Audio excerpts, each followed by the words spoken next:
And my secret intention, Richard, is to make honest people more persuasive. Not kidding. I think crooks, bandits, liars, and thieves are already persuasive. They know all the tricks that I teach and more. And they study that stuff and look around in the news to see what happens when dishonest people take over. So my secret wish is to make honest people more persuasive. And I think that's the way that I can best help raise the consciousness level of mankind and make a difference for years and hundreds of years. Is if honest people that have a great message that really want to help people become more persuasive, and they start market themselves, and they start having better lead generation, and they start getting out there and kicking butt, taking names, well, then we have honest leaders. And we normally just kind of started off by asking, you know, how did you get into helping speakers on stage? I know you have kind of a backstory, and you had some English isn't your first language, it's French. Is that correct? Yeah. Yeah. And you want to share a little bit of your story and how you came to help speakers on stage? Because that was probably an unlikely job choice given some of your background. Yeah. Thank you. Well, I was born on a hot summer. Just kidding. The guy that starts with backstory with his birth, right? Right. No, basically, to make a long story short, I had achieved everything society told me I was supposed to have to be happy, Richard. I mean, they told me, get a good job, check. Working in the big high-rise towers, downtown Montreal, banking and finance, great relationship with the president, the road was traced. Get a good woman, check. I mean, I had a nice, really nice girl. For those, and then check. Nice place to live, check. 2 cars, check. The whole, everything, check. Man, miserable is not the word. It took me 30 minutes in the morning just to get myself to get to the damn place. Not 30 minutes to psych myself up out of Tony Robbins, jump up and down and be psyched. No, just to get to the damn place. I was doing drugs in the parking lot on the way out to wash that off of my soul. I felt my soul being crushed. I couldn't take it anymore. It was just faceless, mindless, and my job was pretty much to white lie all day long.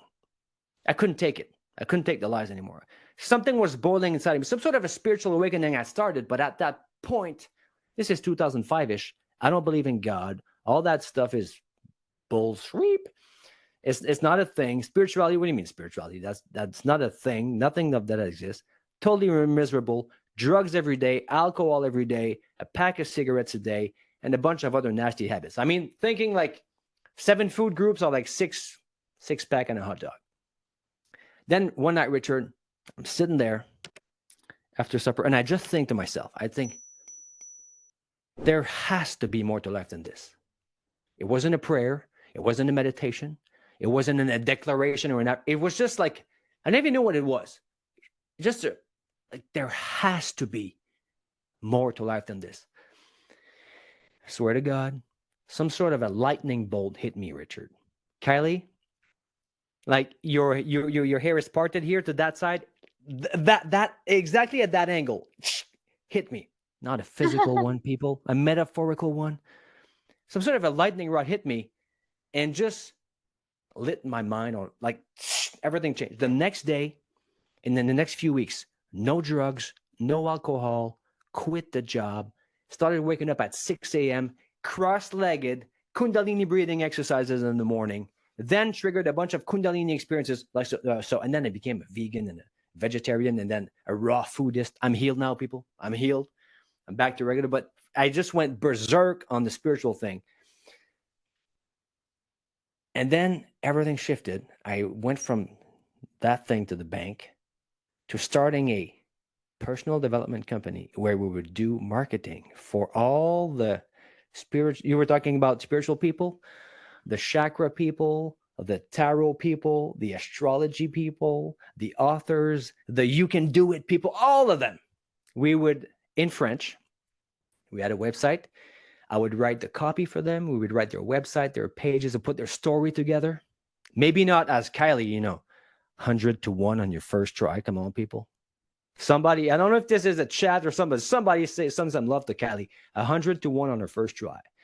So my first tries as writing messages for people in that field were naive at best. I did not realize at the point how much torque you needed to even sell spirituality and well-being. I thought it felt so good. Everybody wants that. So I started creating that, and I was so deep into the spiritual rabbit hole that I almost became a monk. Like literally. Single in my 20s, on purpose to cultivate sexual energy for enlightenment, the whole thing. I was planning on moving, almost became a monk. Then my mentor told me, "What's wrong with you, idiot? You're not a monk, you're a rock star." Sorry, I forgot that. So I went and toured internationally, then made an album, won 2 awards, then toured nationally. Now we're making another album.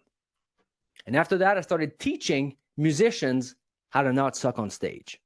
So stage presence principles, how to command the room, how to own the physical stage, how to have presence on stage that is palpable and feelable, which comes from a miracle that I had when I was a kid. We can go into that later if you want. But anyway, as I was teaching musicians how to not suck on stage, the same mentor told me, "What's wrong with you, idiot? Don't teach musicians how to not suck on stage. Teach business people how to rock the stage." So they told me that sooner, man. I turned my yearly income into my monthly income. And then I created a public speaking system that allows you to speak with no scripts, no stress, and no memorization, and rock the room, rock the stage, combining the messaging principles I've distilled from writing copy and creating stories for the spiritual and personal development crowds, and the stage presence principles that you can only learn. Sorry, LinkedIn, you can't learn this on LinkedIn Learning or Udemy. This is stage principles. Beast on stage, physicality. You can't learn that on Udemy, sorry. Combine these things together in a new system where now I help people get over themselves, get their story straight, and get the message across. So that's kind of how it came about, if that makes sense. So that's the whole secret plan.